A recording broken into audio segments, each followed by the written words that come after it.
mutualism. We have what? Mutualism.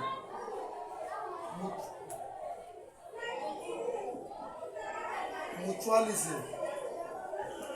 Some will say mutualism or symbiotic nutrition. And what does this one mean? It simply means a system of feeding whereby the two organisms contribute. Equal sharing. You scratch my back, I scratch your back. You give me, I give you. The two of us must contribute to our survival. You don't depend on me only. Mutualism is a system of feeding whereby the two involved organisms contribute to their survival. E.g., if you have been asking yourself, a feeding relationship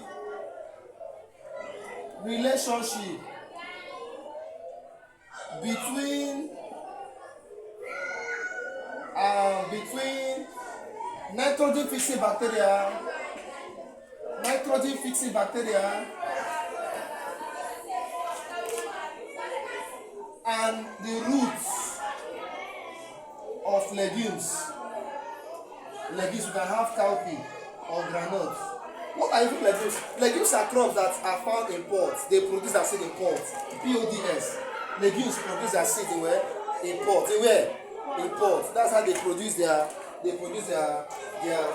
seed. So now look at bacteria we call nitrogen fixing bacteria.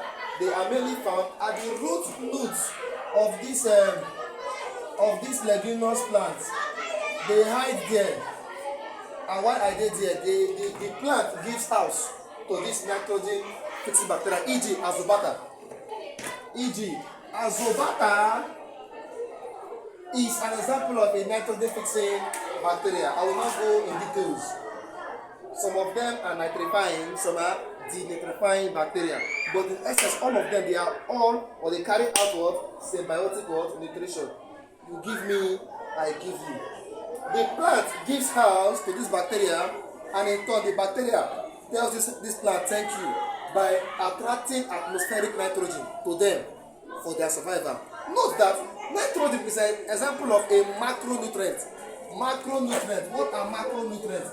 Macronutrients are nutrients needed by plants in high amounts, e.g. nitrogen. Well, look at NPK. NPK is a fertilizer that contains more of nitrogen, phosphorus, and potassium. So this the legumes plant gives house to the bacteria, and in turn the bacteria tells the plant thank you by giving them atmospheric nitrogen. Now, the worms in the stomach of human being can be grouped into two. We can call based on their pattern or nature of relationship. Now, the worms in the human being stomach, e.g. tapeworm, worms they help us in digestion. It depends on how the question comes. If that worm is there to kill that person, it's no longer mutualism, but it's under what? Parasitism. But if that worm is not in excess, in such a way that the worms are there to enable or aid digestion, is now called what? Mutualism. We keep this worm in our stomach, we house them in our stomach, and in turn, this worm gives us what? Helps us to digest our food. So be careful when picking your answer. Know when the said person is at risk or not at risk. Now, the second type of holozoic nutrition, we have number 2, parasitism. Parasitism. This one talking about a parasite, where a host and a parasite. Now, an organism will feed on the other one, feed on it to the extent of causing damage or death to the other one. If you look at man and lice or dog and lice is an example of a parasitic relationship. These lice feed on the dog, suck their blood, and even kill them. Ringworm and man, the same thing. So if an organism will feed on its host to the extent of causing damage to the host, that type of feeding is called what? Parasitism. I've given us an example. You can still put tapeworm and man based on the nature of the damage being done. If there's damage or no damage, you look at the question, read the question, and understand the question very well. Then the other one we have We have commensalism. Commensalism. Commensalism is now a feeding relationship in which the two of them are involved. Are we good? The two are involved, but there's no damage being done. One depends on the other, and the one that is being depended on is not affected. It must involve two organisms. Commensalism, it must involve two organisms, and in these two organisms, one of these organisms